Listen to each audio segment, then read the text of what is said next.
আসসালামু আলাইকুম dear viewers, আশা করি সবাই ভালো আছেন। আমি ডাক্তার আকলিমা আক্তার। আজকে অত্যন্ত প্রয়োজনীয় এবং অত্যন্ত গুরুত্বপূর্ণ একটি বিষয় নিয়ে আলোচনা করব। বিষয়টি আমি পরে আপনাদেরকে বলতেছি যে কী নিয়ে আমি কথা বলবো। তার আগে আমি কিছু কথা বলবো এবং একটা গল্প আপনাদের সাথে শেয়ার করব। আমরা সবাই জানি সন্তান গর্ভে আসাটা অত্যন্ত সুখের এবং অত্যন্ত আনন্দের একটা বিষয়, কিন্তু এই বিষয়টা অনেকেই গুরুত্ব দেয় না বা পাত্তা দেয় না। দেখা যায় প্রেগনেন্ট হওয়ার পর 4-5 মাস চলে যায়, ডক্টরের কাছে আসে না, কোনো ইনভেস্টিগেশনও করে না, আলট্রাসোনোগ্রাফিও করে না। আবার কিছু কিছু পেশেন্টদের দেখা যায় যে 6-7 মাসের দিকে আসতেছেন, এসে শুধু বলতেছেন যে ম্যাডাম আমি শুধু আলট্রাসোনোগ্রাফি করাবো, ডক্টর দেখাবো না, আমার ছেলে হবে না মেয়ে হবে সেটা শুধু আমাকে বলে দিবেন। ব্যাস, আলট্রাসোনোগ্রাফি করলো, ছেলে মেয়ে কী হলো সেটা জেনে উনি সোজা বাসায় চলে গেলেন। কোনো ডক্টরও দেখালেন না, আদার্স যে ইনভেস্টিগেশনগুলো আছে সেগুলোও করলেন না, বাসায় চলে গেলেন, বললেন আমার কোনো অসুবিধা নেই, আমার ডাক্তার দেখানোর প্রয়োজন নেই। একজন পেশেন্টের গল্প আপনাদের সাথে শেয়ার করি। এরকম পেশেন্ট আমি আরও কয়েকজন পেয়েছি, তো একজনের গল্পটা আমি আপনাদের সাথে শেয়ার করতেছি। একজন পেশেন্ট আমার চেম্বারে আসলেন, উনি এসে বললেন ম্যাডাম আমি প্রেগনেন্ট, আমার 5-6 মাস চলতেছে, আমি আলট্রাসোনোগ্রাফি করাবো। তা আমি বললাম আপনি প্রেগনেন্ট, এর মধ্যে কোনো আলট্রাসোনোগ্রাফি করিয়েছেন বা ডক্টর দেখিয়েছেন? উনি বললেন যে না ম্যাডাম, আমি কোনো পরীক্ষা নিরীক্ষাও করি নাই, ডাক্তারও দেখাই নেই। আমি জিজ্ঞেস করলাম তাহলে আপনি কীভাবে বুঝলেন যে আপনি প্রেগনেন্ট?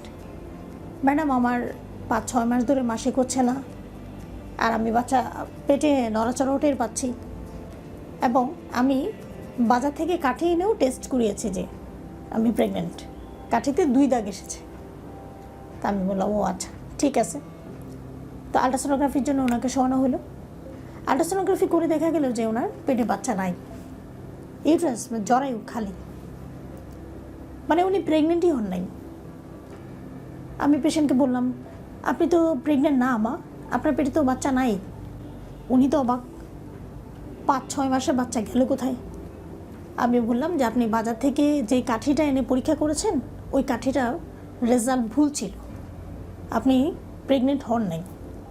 তো পেশেন্ট আমাকে বলতেছে তাহলে ম্যাডাম আমার 5-6 মাস ধরে মাসিক কেন বন্ধ?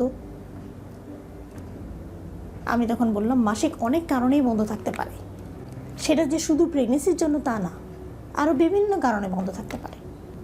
পেশেন্ট তারপর বাড়ি চলে গেলেন। ভিউয়ার্স, উনি যদি প্রথম 1-2 মাস বা 3 মাসের মধ্যে উনি আলট্রাসোনোগ্রাফি করতেন, তাহলে কিন্তু উনি বুঝে যেতেন যে উনি প্রেগনেন্ট কিনা। বা আরেকটা রক্তের ইনভেস্টিগেশন আছে যেটাকে আমরা বিটা ইসিজি বলি, সেটাও যদি করতেন তাহলে বোঝা যেত যে উনি প্রেগনেন্ট কিনা। তো আজকে প্রথম 3 মাসের মধ্যে আলট্রাসোনোগ্রাফি করার প্রয়োজনীয়তা কি, বা 3 মাসের মধ্যে আলট্রাসোনোগ্রাফি করা কতটা জরুরি, আজকে সেই বিষয়টি নিয়ে আপনাদের সাথে আলোচনা করব। সাধারণত বাচ্চা পেটে আসার 6 থেকে 9 সপ্তাহের মধ্যে হার্টবিট চলে আসে। তো 3 মাসের মধ্যে আলট্রাসোনোগ্রাফি করলে আমরা দেখতে পাই যে বাচ্চাটার হার্টবিট এসেছে কি না। হার্টবিট চলে আসলে আলহামদুলিল্লাহ প্রেগনেন্সিটা সুস্থ স্বাভাবিক। যদি হার্টবিট না আসে 9 সপ্তাহের মধ্যে, তাহলে আমরা সেটাকে বলি মিসড অ্যাবর্শন, বাচ্চাটি নষ্ট হয়ে গেছে। তখন পেশেন্টকে হসপিটালে ভর্তি করে ডিএনসি করিয়ে ফেলতে হয়। তো এটা কিন্তু আমরা প্রথম 3 মাসের মধ্যেই ডায়াগনোস করি আলট্রাসোনোগ্রাফির মাধ্যমে, যে বাচ্চার হার্টবিট এসেছে কি আসেনি। এটা কনফার্ম হওয়ার জন্য 3 মাসের মধ্যে আলট্রাসোনোগ্রাফি করা খুবই জরুরি। এটা একটা পয়েন্ট। আরেকটা পয়েন্ট, প্রেগনেন্সি যে শুধু জরায়ুতে হয় তা কিন্তু না। প্রেগনেন্সি জরায়ু ছাড়াও আরও বিভিন্ন জায়গায় হতে পারে, যেমন ডিম্বনালী, ডিম্বথলি, টিউবার লিগামেন্ট, জরায়ুর মুখে এবং পেটে। জরায়ু ছাড়া এই বিভিন্ন জায়গায় যদি প্রেগনেন্সি হয় সেটাকে বলে একটোপিক প্রেগনেন্সি। এটা কিন্তু অত্যন্ত জরুরি এবং কঠিন একটা পরিস্থিতি। এটা ডায়াগনোসড হওয়ার সাথে সাথে পেশেন্টকে কিন্তু দ্রুত হসপিটালে ভর্তি করে অপারেশন করিয়ে ফেলতে হবে। আদারওয়াইজ একটোপিক প্রেগনেন্সি রাপচার হয়ে পেশেন্ট শকে চলে যেতে পারে। তখন পেশেন্টকে আইসিইউতে ট্রান্সফার করা, ক্রিটিক্যাল কেয়ার দেয়া একটা কঠিন একটা পরিস্থিতি দাঁড়ায়। তো প্রেগনেন্সিটা কি সুস্থ স্বাভাবিক নাকি একটুপিক প্রেগনেন্সি, সেটাকে ডায়াগনোস করার জন্যও কিন্তু আপনার প্রথম 3 মাসের মধ্যে আলট্রাসোনোগ্রাফি করা জরুরি। আরেকটা পয়েন্ট বলছে ব্লাইটেড ওভাম, যেটাকে আমরা চুচা ধানের সাথে তুলনা করতে পারি। চুচা ধানের যেমন খোলসটা থাকে বাইরে, ভিতরে চাল থাকে না, এইরকমই একটা প্রেগনেন্সি যার নাম হচ্ছে ব্লাইটেড ওভাম। মানে জরায়ুতে বাচ্চার থলিটা থাকবে কিন্তু ভিতরে কোনো বেবি থাকবে না, এই কন্ডিশনটাকে ব্লাইটেড ওভাম বলে। সেটাও কিন্তু আমরা 3 মাসের মধ্যে আলট্রাসোনোগ্রাফি করে ডায়াগনোস করি। আলট্রাসোনোগ্রাফি ছাড়া কিন্তু এটা ডায়াগনোসিস করা সম্ভব না যে এটা ব্লাইটেড ওভাম নাকি সুস্থ স্বাভাবিক প্রেগনেন্সি। যদি কারো ব্লাইটেড ওভাম ডায়াগনোসড হয় তাহলে সেক্ষেত্রে তাকেও হসপিটালে ভর্তি হয়ে চিকিৎসা নিতে হবে এবং ডিএনসি করিয়ে ফেলতে হবে।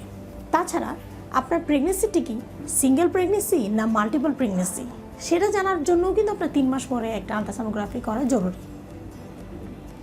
যদি টুইন প্রেগনেন্সি বা ট্রিপলেট প্রেগনেন্সি হয় তাহলে সেই ক্ষেত্রে পেশেন্ট এবং পেশেন্টের গার্জিয়ানদের একটা মানসিক প্রস্তুতি থাকে যে হোল প্রেগনেন্সি পিরিয়ডটা ওনারা কীভাবে পার করবেন, কোথায় পার করবেন, ডেলিভারিটা কোথায় করাবেন, এর জন্য যে ফিনান্সিয়াল যে প্রস্তুতি সেটা নিতেও ওনাদের সহজ হয়, সুবিধা হয়, কারণ একটা মোটামুটি ভালো একটা সময় ওনারা পেয়ে যান। কিন্তু যদি 6-7 মাসে আলট্রাসোনোগ্রাফি করতে আসেন তখন জানলেন হ্যাঁ আপনার টুইন প্রেগনেন্সি, 6-7 মাস পরে আর 3 মাস পরেই তো আপনার ডেলিভারি, তখন তো আপনি সময় বেশি পাচ্ছেন না প্রস্তুতি নেওয়ার। অতএব প্রথম 3 মাসের মধ্যে আলট্রাসোনোগ্রাফি করা অত্যন্ত জরুরি।